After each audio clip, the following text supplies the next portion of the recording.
Mel Kiper just came out with his latest mock draft. And, of course, we all know Joe Burrow sits there at number 1, although there has been, as there is every single year, right when you get up close to time, this team could trade for the number 1 pick. A lot of reports saying the Dolphins potentially trading, and they have a ton to trade, picks to move up to trade with Cincinnati to get Joe Burrow. I don't know if there's any truth to that. Cincinnati is a team that in their history does not typically trade out of that number 1 spot. They seem to love Burrow, having those conversations with him. You know, the 1-hour phone calls you can have 3 times a week. Well, they use all of those. He's from Southeast Ohio. We all know that. It makes too much sense. I personally cannot see Cincinnati making any move out of the top spot. I would buy that and be completely lockstep in with you on that opinion. I think that pick is just way too valuable with a prospect like Burrow sitting there. And let's just say he does work out and he is the superstar that Cincinnati, some people within that organization or a lot of people in this part of the world think he could be, then Cincinnati would never be able to overcome that.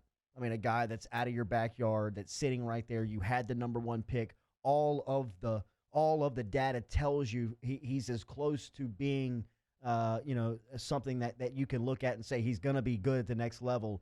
To trade that spot when you're sitting on it already, I just think that Cincinnati, that would be one of the biggest blunders. Yep. Now they've made some in their franchises past. I think this would be the biggest, and I think he's just too good and too polished of a prospect at a position that's so hard to find in sports that you have to take him. And I also think from a Dolphins viewpoint, they just have so many holes as well that they probably need to hold on to those picks. Good point. Because they have glaring holes. They traded all those players for those first-round picks to be able to go out and get young talent, for somewhat on the cheap, considering a lot of their guys were going to have big second contracts. So they need it. I don't know where they go as far as their quarterback. The latest mock draft actually has Tua Tagovailoa slipping to number 6 to the Chargers, and Justin Herbert. God, it's so hard not to say A-Bear. Justin Herbert not falling, but getting taken by the Dolphins there at number 5. I've heard, like we talked about in the first segment, I've heard a lot of different things about Herbert. Tua Tagovailoa, if he did fall to 6 to the Chargers, that's an ultimate situation for them. That's a team that needs a quarterback, obviously, with Rivers going to the Colts, and they need a star. No offense to Tyrod Taylor. I know T-Bob loves him. He's not a star. He's not going to sell L.A. Well, he's had his opportunity to be a star. I mean, how many chances do you need if you're Tyrod Taylor? I mean, he's been given opportunities to be a starter in this league. If you haven't gotten it by now, I would say that his best football is probably behind him, or the most of his football is behind him at this point. I'm with you, and to you, I would say that you're as big of a Charger enthusiast that I know. I'm like the only one left, right? So yeah, you seem to be, especially in South Louisiana. But if you would support that pick, then I would be down with it, because I don't know where you take Tua. Like I know that I know what he offers. I know what his skill set could potentially bring. But somebody who's had 2 wrist injuries, a hip injury, 2 ankles. It's 2 ankles, 2 wrists, and a hip. Yep. For playing on Saturdays, and then I'm investing a first-round selection to him, and on Sunday, I can get down with it. Mm-hmm. You know what I mean? But that does make me a little apprehensive. If I'm the Chargers, I think they can take the risk more than the Dolphins can, because you do have a talented roster, much more talented than the Dolphins.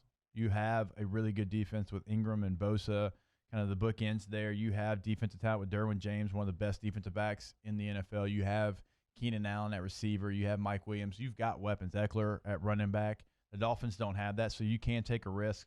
Take Tua Tagovailoa. He might not start, depending on his health. He might not be the guy, but Tyrod Taylor can't hold it down for 10 weeks or whatever that might be. So they're better suited, in my opinion, to take Tua Tagovailoa. As we continue to look at the LSU guys, Jets, Justin Jefferson soaring up these boards. 15 to the Denver Broncos is where Mel Kiper has him. This guy continues, that stock just continues to go up because the question's about the speed. Well, when you go out there and you run a 4.43, you put that to bed. So for him, the NFL Combine was huge, maybe bigger than any other prospect in this draft. And that's not just me saying, that's the draft people we talked to saying he had the most to prove. And not only did he do it, because if he ran a 4.49, that was going to be a win. He goes out and runs a low 4.4. So he's going to continue to go up, because the more you watch the tape, if you're going strictly off tape and you don't have the pro days, you don't have these other avenues to go about, he's going to continue to jump off. And the thing about Jefferson is turn on the tape. Yeah. You know what I mean? Over 100 catches, 18 touchdowns from the slot. I mean, he's a guy that has versatility. The speed was answered at the combine with the 4.43 like you talked about. To me, he is the prospect that has seen the most gain from the regular season in the college football season ending to this part of the process. I mean, he has skyrocketed from popularity to the on-the-field physical attributes that you've been able to see postseason. And like I said, I think he's got phenomenal film. I mean, really, 2018 film's phenomenal. His 2018 film is phenomenal. If you look at the 2018 film and you look at the 2019 film and see the improvement that he made in his route running, in his consistency in catching the football, I think it shows an NFL coaching staff that this guy can be coached up, he can develop, and he's still got a ton of football to learn. I mean, for the prospect of Justin Jefferson, he's still really kind of a late bloomer. Yeah. You know what I mean? To think about his development as a football player, if you look at him 3 years ago physically, where he was to where he is today. But Jerry Sullivan, I will say this, Jerry Sullivan, who was on staff 3 years ago, did say Justin Jefferson is going to be a pro. Over and over again. Kept saying it, screaming it. Like, whoever is going to get their hands on Jefferson, this cat is going to be a difference maker on Sundays. So, Jerry Sullivan was lauded for his NFL bloodlines, and he was dead on accurate when he looked at Jefferson 3 years ago. Jefferson, not the only LSU player moving up the draft boards. Kayvon Chaisson, number 16 to the Atlanta Falcons, is where Mel Kiper has Kayvon going. And I'll be honest with you, I don't even know if he makes it to 16. I had a coach that has a pick before this text me, and all it says Jaguars? is, tell me about Chaisson. That's all it said. I won't give the team away because then it gets away. Because I've heard the same. I mean, like, he said, tell me about him. So I was like, hey, got War 18 at LSU. I know that doesn't mean a lot to Jordy. It means a lot to everybody else. But one thing I did say about him, I said, I think that year that he tore his ACL helped him mature in a good way. Yeah. Because there's two roads to go. When you have an injury like that, there's two roads to go. You can blame everybody else, feel sorry for yourself, or you can work your ass off, get back on the field and say, you know what? I need football. Football doesn't need me. I need football. And I think he did that. He grew up, and then you come back a year later, he wears number 18. He's out there covering punts as well, something people don't talk about. Like, Kayvon's out there on punt coverage. Like, that's a big deal. If you don't think it is in this day and age of college football to have an edge rusher. He's a first-round pick. A first-round pick, edge rusher, to go out there and cover punts. I mean, it's a big deal. That's the difference. Devin White did it. That's the type of stuff that's difference-making stuff on national championship teams. When you've got guys like that can be versatile enough and humble enough to say, you know what, I might be the best pass rusher in college football, but I'll go cover your punts.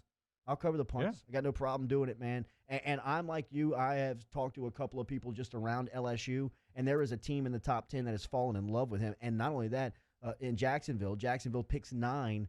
The Jaguars have an affinity for LSU. Yeah. I mean, if you just look at some of their drafts of recent memory, I mean, DJ Chark, obviously Leonard Fournette, they love the LSU lifeline that they have already set up. And to me, Kayvon, he's a bit of a gamble in the top 10, but he's also a gamble that if he pays off, you might have one of the best pass rushers in the league in 2 or 3 years. This wasn't even the Jaguars that was talking to me, and they got a pick there. So a lot of buzz for Kayvon. I don't know if he gets to 16 with the Falcons and, I mean, continues, again, to soar up these draft boards. And this guy didn't even work out at the combine. Yeah. He would have been a combine freak. Let's just call it like it is. Yep. He would have went out there, and he would have run what you wanted him to run. He would have done the 3-cone drills and all the cone drills. I guarantee you would have had the top numbers as far as an edge player. He was waiting till the pro day.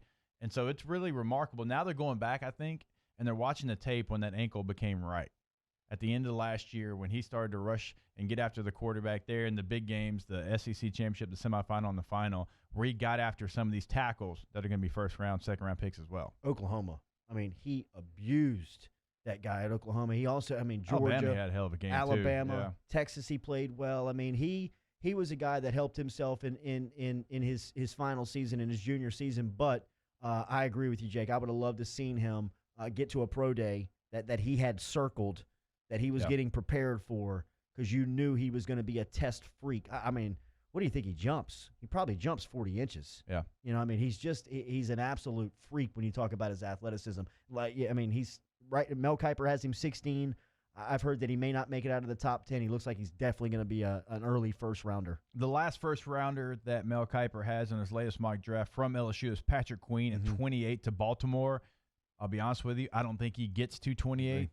just hearing some of the stuff that's come out, teams that need linebackers there in the late teens, early 20s. Patrick Queen's a guy that they've fallen in love with. But I'll be honest with you, I like the fit at Baltimore. Yeah. They might trade up just because he has them going 28. Baltimore has been aggressive in drafts before. They could move up to take Queen somewhere in the 22, 23 range. Interesting stat for as good as Baltimore has been, specifically on the defensive side of the ball. They've never drafted an LSU player. And on the other side of that, as far as LSU pumping out prospects, I mean, on both sides of the ball, the Baltimore franchise, the Ravens, have never drafted an LSU player. Patrick Queen, to me, would be a great fit. I mean, when you talk about the style, the rugged style that Baltimore plays with, the physical style that Queen plays with, his athleticism and ability to kind of run, guard, tackle. I was watching the Clemson game again the other day. I mean, the play he made on Etienne on the screen route where he chased him down and makes the tackle. Kind of forget how big of a play that was. You know what I mean, in that game. I mean, that was an enormous play in that game.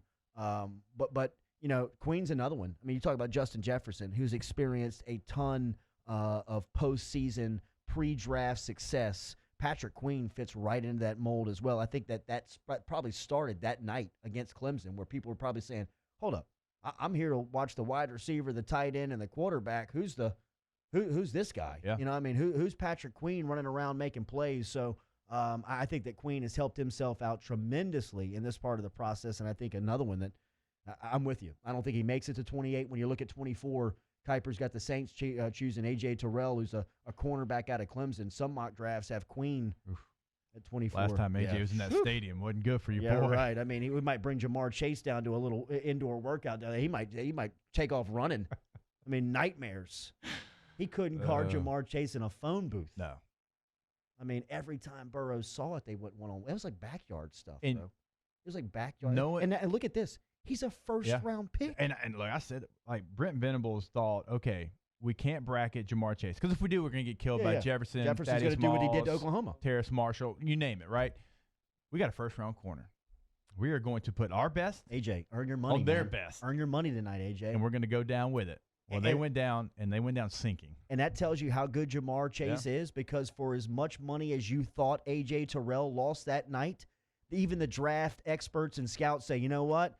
He had his hands full that night. That might be the number one player taken off the board next season in Jamar Chase. He's definitely going to be the number one wide receiver, and he will not make it out of the top 5.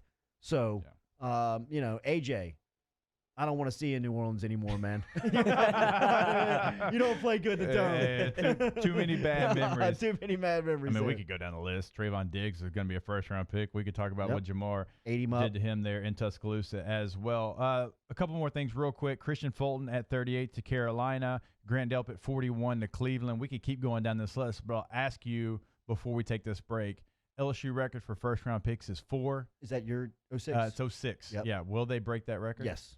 I think so. Do you think Fulton or Delpit, if you had to say, moves up of those guys?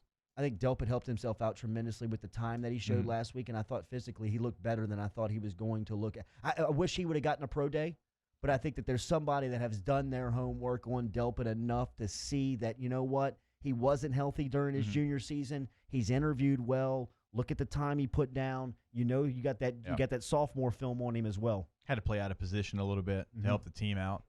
So that was another aspect of it that NFL teams are smart enough to realize and say, you know what, the 2018, when he was that X factor, when he was that rover, he was the playmaker towards the line of scrimmage, playing on 3 levels. Well, that's what he's going to be for us. Coach, and I didn't think he was that bad. Like, I know he had bad games. I think as it was a more junior. if he was so damn good in 2018 that was the expectation. And playing on one ankle, that was tough to do. Yeah. I mean, that blitz sack he made against Georgia coming off the edge like that, I mean, that's the type of stuff at the next level I think he'd be tremendous at.